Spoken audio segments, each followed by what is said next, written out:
오늘 말씀 구약 성경 열왕기상 4장 26절부터 끝절 34절 말씀까지 제가 가진 성경으로 구약 성경 517페이지 정도 됩니다. 구약 성경 열왕기상 4장 26절부터 34절 말씀까지 저와 여러분이 한 절씩 번갈아 가면서 교독하고 마지막 절 합독하도록 하겠습니다. 제가 먼저 봉독합니다. 솔로몬의 병거의 말 외양간이 4만이요 마병이 12,000명이며 그 지방 관장들은 각각 자기가 같은 날에 솔로몬 왕과 왕의 상에 참여하는 모든 자를 위하여 먹을 것을 공급하여 부족함이 없게 하였으며 또 그들이 각기 직무를 따라 말과 준마에게 먹일 보리와 꿀을 그 말들이 있는 곳으로 가져왔더라. 하나님이 솔로몬에게 지혜와 총명을 시기히 많이 주시고 또 넓은 마음을 주시되 바다의 모래같이 하시니 솔로몬의 지혜가 동쪽 모든 사람의 지혜와 애굽의 모든 지혜보다 뛰어난지라. 그는 모든 사람보다 지혜로워서 예스라 사람 대단과 마올의 아들 헤만과 발굴과 다르다보다 나음으로 그의 이름이 사방 모든 나라에 들렸다. 그가 잠언 3,000가지를 말하였고 그의 노래는 1,005편이며 그가 또 초목에 대하여 말하되 레바논의 백향목으로부터 담에 나는 우슬초까지 하고 그가 또 짐승과 새와 기어다니는 것과 물고기에 대하여 말한지라. 다같이 사람들이 솔로몬의 지혜를 들으러 왔으니 이는 그의 지혜의 소문을 들은 천하 모든 왕들이 보낸 자들이더라. 아멘. 예, 우리 말씀의 제목을 다 같이 한번 읽어보도록 하겠습니다. 같이 읽어보겠습니다. 시작. 솔로몬의 영광과 백합꽃 한 송이. 예, 솔로몬의 영광과 백합꽃 한 송이라는 제목으로 하나님 말씀 전하도록 하겠습니다. 누군가 이스라엘 역사상 가장 찬란하고 부강하며 평화로웠던 시절이 언제냐고 묻는다면 성경에 익숙한 대부분 신자는 열왕기상 4장부터 10장까지를 손에 꼽을 것 같습니다.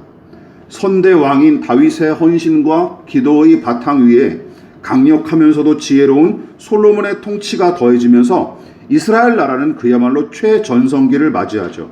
그래서 많은 신자가 큰 믿음을 가진 경건한 솔로몬이 하나님의 뜻에 따라 지혜롭게 통치했으니 이토록 많은 재물과 권세를 누릴 수 있었던 거다 하고 확신하는데, 참된 경건과 믿음은 물리적인 성과와 안락한 삶으로 증명되지 않을 뿐더러 가난과 병듦과 실패가 불신앙과 불순종의 증거도 아닙니다. 우리는 이 부분을 간과하면 안 됩니다. 하나님께서 우리에게 은혜로 주신 믿음은 나무 아래서 평안히 살았더라 하는 결과를 만들어내기 위한 수단이 아닙니다. 지난 시간에 이 부분을 강력하게 제가 이야기했었죠. 혹시 솔로몬과 백성이 누렸던 이 부귀와 안락과 풍요가 구원받은 자가 이 땅에서 당연히 누려야 할 거로 여기십니까? 또한 우리가 예배하고 기도하며 헌신하는 까닭이 그저 나무 아래서 평안히 사는 것을 결과로 얻기 위해서일까요? 그리고 가난과 병듦과 죽음과 실패가 가장 큰 비극이라고 생각하십니까? 아니죠. 참으로 가장 큰 비극은 나무 아래서 평안히 사는 상태에 취한 채 제자들처럼 여기가 좋사오니 하며 산 위에 눌러 앉으려던 그 제자들처럼 더는 하나님과 그 은혜를 추구하지 않고 그냥저냥 누리며 사는 정도로 만족하는 삶, 이게 가장 큰 비극이라는 것이죠. 주위를 둘러보십시오. 열왕기상 4장의 영광과 풍요와 안락을 신앙의 우선순위로 놓고 쫓는 신자가 많을까요? 아니면 하나님과 그분의 뜻과 그 나라를 고고하게 추구하고 세상 어떤 것보다 삼위 하나님을 더 소중히 여기는 신자가 많을까요? 전자의 경우가 교회 안에서 훨씬 큰 비중을 차지할 뿐만 아니라 기독교계의 전반적인 분위기 자체가 그쪽으로 잔뜩 기울어져 있는 게 사실입니다. 그래서 많은 신자가 솔로몬의 이 엄청난 부귀 영화와 능숙한 정치적 수완은 물론이고 그 정점에 해당하는 이 위대한 성전 건축에 맹목적인 찬사와 환호를 보내기 일쑤였습니다. 물론 입으로는 예수님이 말씀으로 가르치시고 친히 본을 보여주셨듯이 나를 부인하고 내 십자가를 짊어지고 주님을 따라야지 라고 말은 하지만 정작은 자기를 부인하기는커녕 육신의 정욕과 이생의 자랑과 안목의 정욕을 만족시키는 일만 쫓으며 도리어 죄의 욕심을 긍정하고 부추기기에 급급할 따름입니다. 무엇보다 본문이 솔로몬의 불순종과 부조리한 작태를 분명하게 지적하고 폭로하는데도 그 부분은 아예 염두에 두지 않은 채 솔로몬이 누렸던 부귀와 영광을 칭송하는 목회자들과 신자들이 더 허다합니다. 자, 아니 그 부분이 어떤 부분이 그의 불순종을 지적하는지 아예 관심조차 없어요. 자, 그렇다면 제가 무슨 기준으로 솔로몬의 불순종을 지적했을까요? 자, 그 기준부터 살펴볼 필요가 있습니다. 사무엘서를 강해할 때부터 지금까지 여러 차례 언급했던 이 신명기의 말씀이 그 기준인데 백성의 요구로 세워진 왕이 그 역할과 직무를 어떻게 감당하느냐에 관한 내용이죠. 자, 익숙하시죠? 이제는 신명기 17장 16절부터 17절 말씀입니다. 같이 읽어볼까요? 자, 시작. 그는 병마를 많이 두지 말 것이요 병마를 많이 얻으려고 그 백성을 애굽으로 돌아가게 하지 말 것이니 이는 여호와께서 너희에게 이르시기를 너희가 이후에는 그 길로 다시 돌아가지 말 것이라 하였음이며 그에게 아내를 많이 두어 그의 마음이 미혹되게 하지 말 것이며 자기를 위하여 은금을 많이 쌓지 말 것이니라. 자, 우선 이 말씀은 이스라엘 왕의 직무를 감당하는 자가 금지하고 절제할 항목에 관한 내용이죠. 자, 간단히 말하자면 세 가지를 절제하여 소유하도록 요구한 말씀인데 그 세 가지가 무엇입니까? 이것이죠. 전쟁용 군마와 재물과 아내, 처를 많이 두지 말라는 것입니다. 물론 여기서 언급한 이 많음이 어느 정도인지 정확히 알 길은 없어요. 왜 그렇죠? 본문에서 명확한 기준을 제시하지 않았기 때문이죠. 야, 아내는 20명 이상 두지 말아라. 뭐 이런 기준이 없어요. 다만 무엇이든 지나치게 소유하지 않도록 명령했을 뿐입니다. 그런데 한 가지는 확실하죠. 왕의 도리에 관한 이 신명기의 명령이 많음의 어떤 명확한 기준을 제시한 것은 아니지만 본문을 비롯하여 솔로몬의 소유에 관한 이 성경의 기록을 전반적으로 살펴보면 솔로몬이 많이 두지 마라 하신 이 신명기의 명령을 정면으로 어겼다고 볼 수밖에 없습니다. 이거 하나는 확실해요. 도에 지나치게 솔로몬이 쟁여뒀던 게 사실이라는 것이죠. 자, 우선 솔로몬이 보유한 병거와 군마가 어느 정도인지 한번 봅시다. 열왕기서 4장 26절입니다. 제가 읽어볼게요. 솔로몬의 병거의 말 외양간이 4만이요 마병이 12,000명이며. 여러분, 전쟁할 때 사용하는 전투용 마차와 말이 얼마입니까? 말이 4만 마리가 아니에요. 말을 쟁여두는 외양간이 4만 채래요. 4만 채. 그러니까 말이 4만 마리 이상인 것은 틀림없는 것이죠. 외양간이 4만 채니까. 여러분 보십시오. 외양간 한 채에 한 마리씩만 사육해도 최소한 4만 마리 이상입니다. 병마를 비롯한 무기를 이렇게까지 도에 지나칠 정도로 확보한 일이 과연 순수하게 전쟁을 대비하기 위한 목적뿐이었을까요?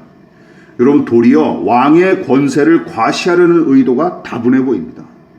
물론 군사와 무기를 확보해서 전쟁에 대비하는 일은 문제될 게 아닙니다. 그러나 인간의 자원만이 개인과 공동체를 지키고 유지하는 비결이며 우리 자신의 힘과 노력과 기술만이 행복과 구원과 평안을 가져다 준다고 믿는다면 여러분, 이스라엘이 다른 이방 제국과 다를 게 뭐가 있습니까?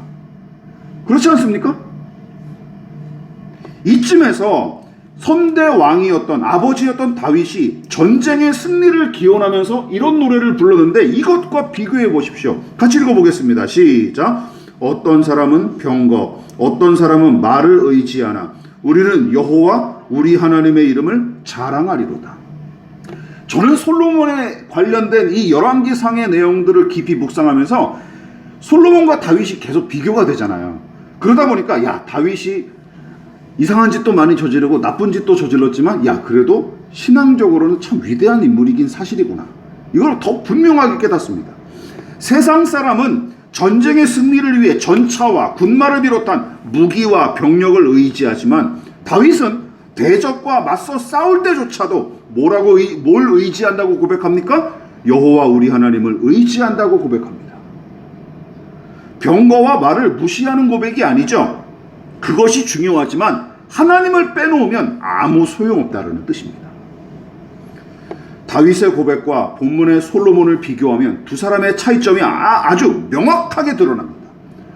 다윗과 솔로몬 모두 군사와 무기의 확보를 통해 나라의 평안을 도모한 것은 사실입니다. 두 사람 다. 그러나 다윗은 군사력보다 하나님과 그 은혜를 더더욱 의지했던 것이고 솔로몬은 어떤 거예요?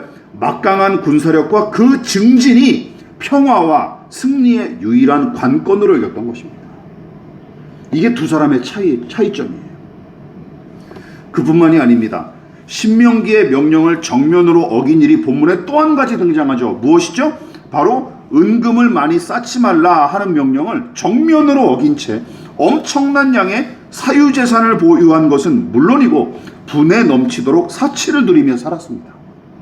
특히 솔로몬의 하루 먹거리를 위해 동원된 식자재의 양이 절대 권력자들 못지않게 호사스러웠던 사실을 우리는 지난 설교를 통해 상세히 살펴봤어요. 22절과 23절에 나와 있죠.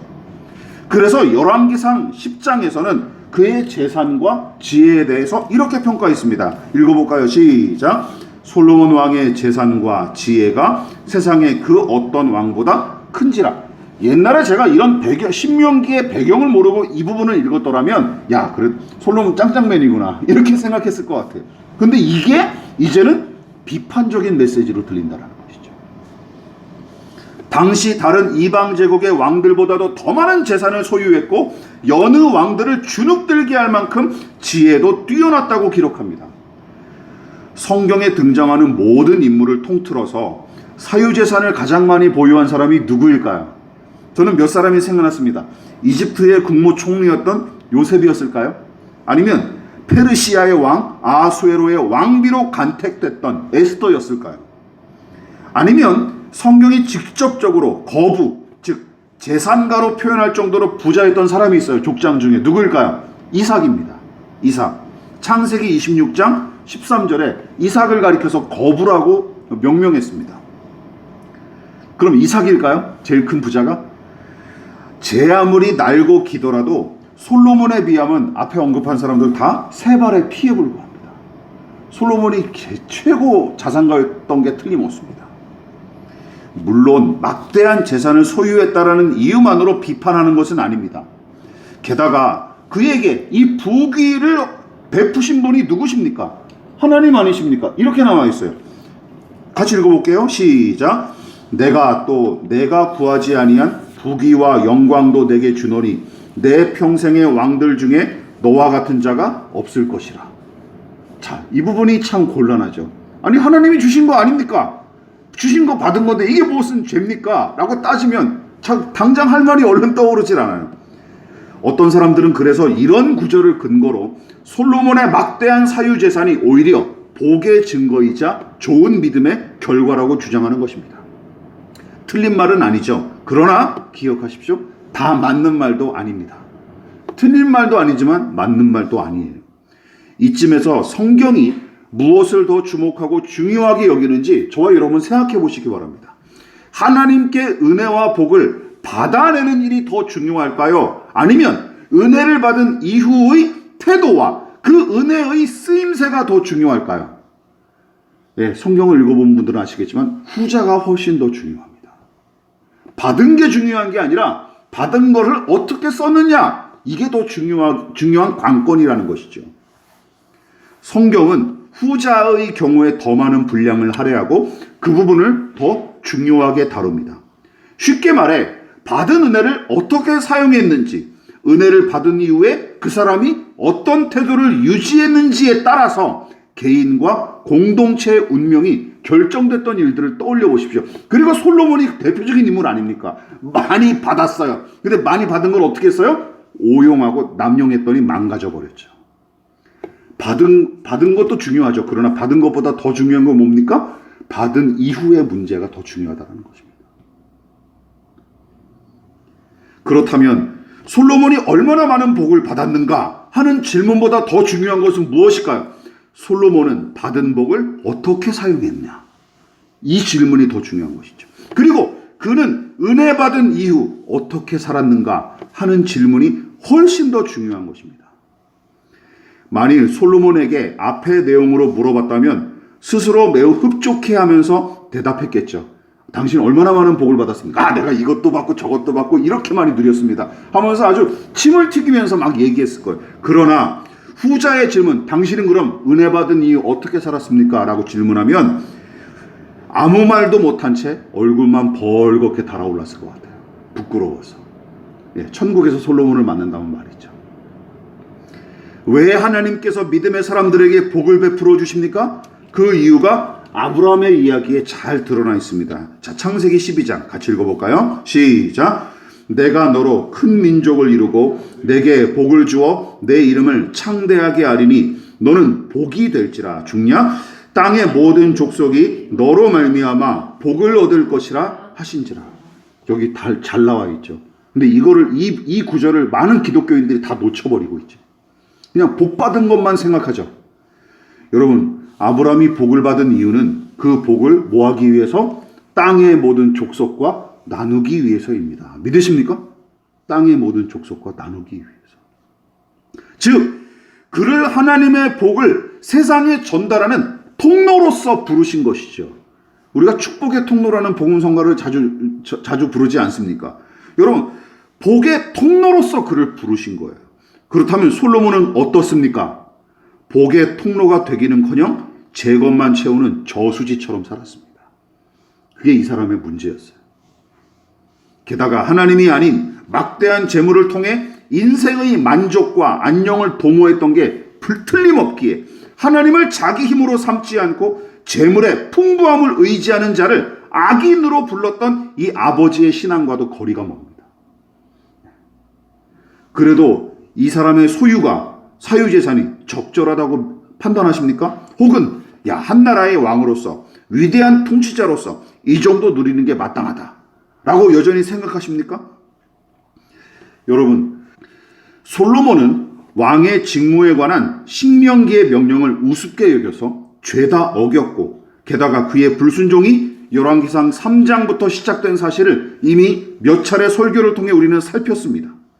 이방인 여자와 혼인하지 말라는 기본적인 율법마저 무시한 채 이집트 왕 파라오의 딸과 혼인했고 이 일이 훗날 1,000명의 철을 드리는 계기가 되었으며 종국에는 그는 우상 숭배자로 전락합니다.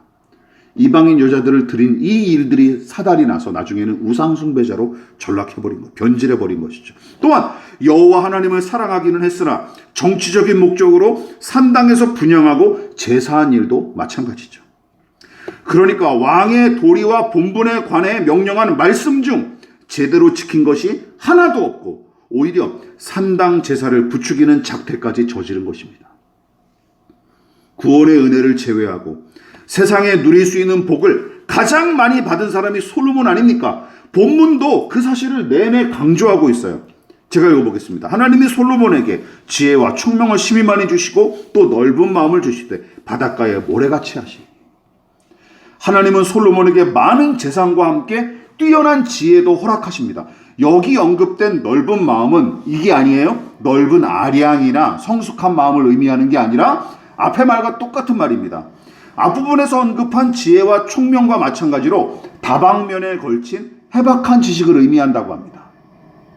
그러니까 그만큼 지혜가 뛰어났다는 사실을 같은 뜻인데 다른 말로 계속 반복해서 강조하기 위해서 표현한 거예요.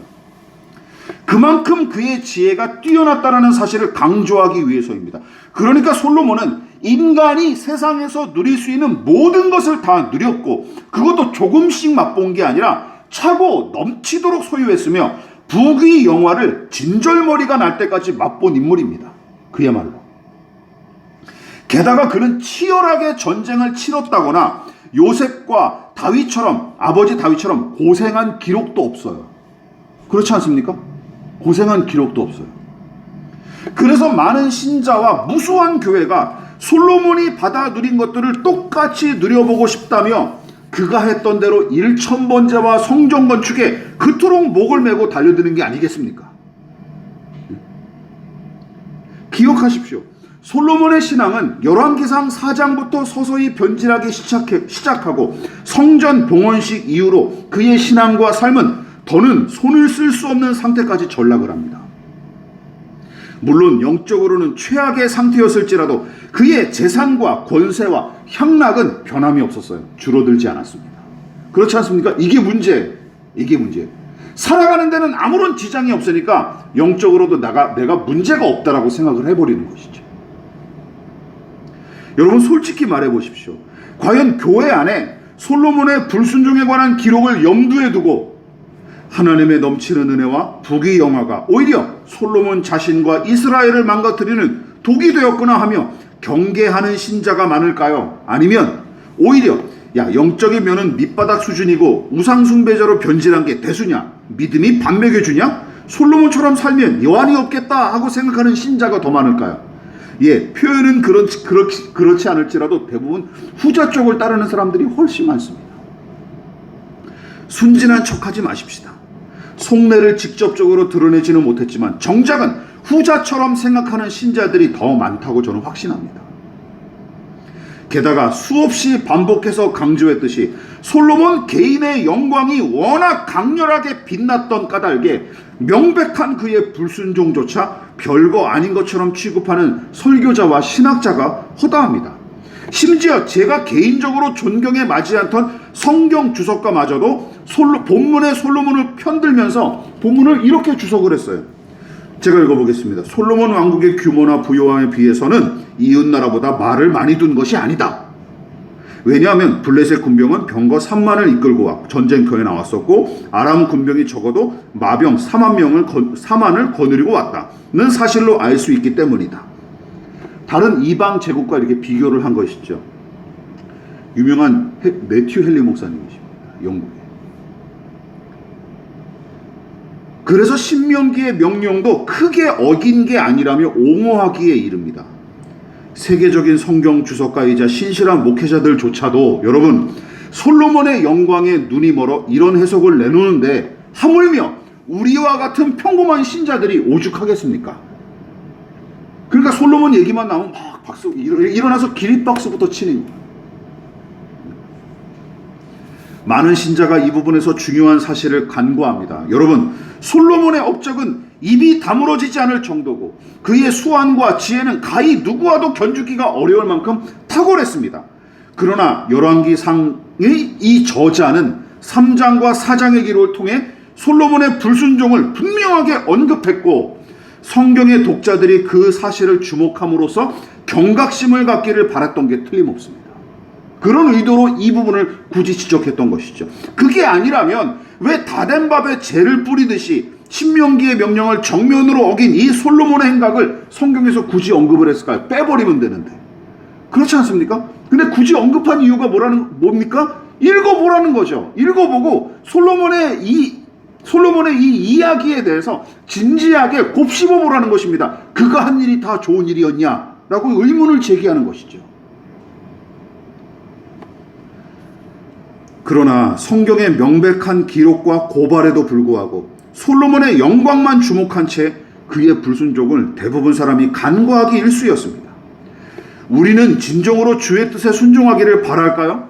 아니면 조금 순종하고 더 성공하기를 더 바랄까요?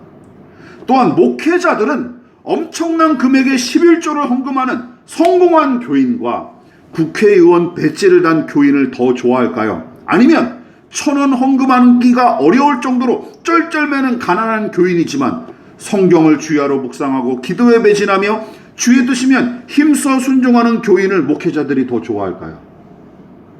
누구를 더 좋아할 것 같습니까? 솔로몬의 업적에 열광하는 교회 분위기가 대신 대답해 줄 것입니다.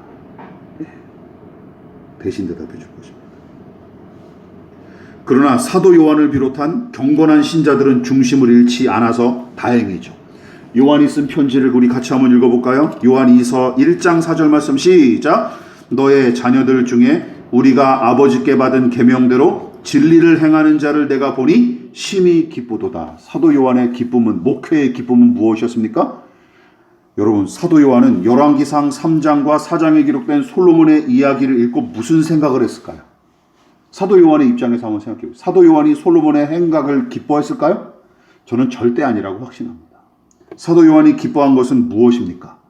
막대한 헌금이나 자기를 막 신처럼 떠받드는 그런 아첨이 아니라 진리를 행하는 자를 보는 것이 사도 요한의 기쁨이었습니다. 요한이 우리처럼 솔로몬의 성공과 부귀영화에 마냥 환호했을까요? 물론 사복음서의 요한이라면 우리와 별반 다를 바 없었을 테지만 사도행전 이후의 요한이라면 솔로몬의 불순종을 보고 심히 씁쓸해하며 슬퍼했을 것입니다. 요한 사도가 그러했다면 예수님은 어떠하셨을까요? 생각해 보십시오. 재산 증식과 막강한 권력과 많은 여자를 확보하는 것이 하나님의 뜻이고, 그리고 성경이 그것을 선하고 아름다운 것으로 가르쳤다면 여러분, 예수님이 굳이 고난당하거나 비참하게 돌아가실 필요가 없지 않습니까? 오히려 솔로몬보다 더 많이 쌓아두고 더 높은 자리에 올라 호령하시며 1,000명 정도가 아니라 1,000만 명의 여자를 곁에 두고 사셨을 거예요. 만약 그게 선한 것이라면. 왜냐하면 예수님은 솔로몬과 그가 지은 성전보다 크신 분이기 때문입니다. 믿으십니까? 여러분, 주께서 위선을 떠는 종교 지도자들과 대립각을 세우셨을 때 당신 자신을 가리켜 누구라고 소개하십니까? 같이 읽어볼게요. 시작. 성전보다 더 큰 이가 여기 있느니라. 42절 시작. 솔로몬보다 더 큰 이가 여기 있느니라. 여러분, 예수님과 솔로몬 중에 이 땅에서 더 많은 재물과 명성을 누렸던 사람은 누구일까요? 살아생전에. 세상의 기준으로 더 높은 자리에 오르고 더 많은 권세를 누렸던 사람은 누구입니까? 솔로몬이죠. 솔로몬이죠. 두말하면 잔소리죠. 그러나 예수님이야말로 가장 큰 부귀 영화를 누렸던 솔로몬보다, 그가 7년 동안 공들여 지은 성전보다도 더 크신 분이십니다. 우리는 이 사실을 놓치면 안 됩니다. 무엇보다 예수님은 솔로몬의 부귀 영화와 물리적 성공을 칭찬하신 적이 한 번도 없을 뿐더러 오히려 당신의 영광에 비하면 그의 영광은 한낱 검불에 불과한 것임을 지적하고 계시는 것입니다. 너희는 솔로몬의 화려함과 그 성과를 보고 칭찬하느냐? 그래, 나는 이렇게 왜소하고 초라하지. 그러나 나의 중심을 아는 사람들은 솔로몬과 나를 절대로 비교할 수 없을 것이다 라고 말씀하시는 것입니다. 또한 솔로몬과 비교할 수 없는 권위와 영광을 지니셨던 예수님이시만 기억하십시오. 아들로서 아버지의 뜻에 기꺼이 순종하심으로써 믿음의 본을 보여주신 예수님을 생각해 보십시오. 이것이 우리가 예수님을 솔로몬보다 더 큰 분으로 섬기고 사랑하는 이유입니다. 여러분, 말씀을 마무리하도록 하겠습니다. 예수님의 교훈은 여기서 한 걸음 더 나아갑니다. 솔로몬과 당신을 비교하는 것 자체를 떨떠름하게 여기셨던 까닭에 아예 솔로몬의 의복과 백합꽃 한 송이를 비교하시기에 이릅니다. 그리고 제가 오늘 설교 제목을 바로 여기서 따온 거예요. 같이 읽어볼까요? 시작. 백합화를 생각하여 보라. 실로 만들지도 않고 짜지도 아니하느니라.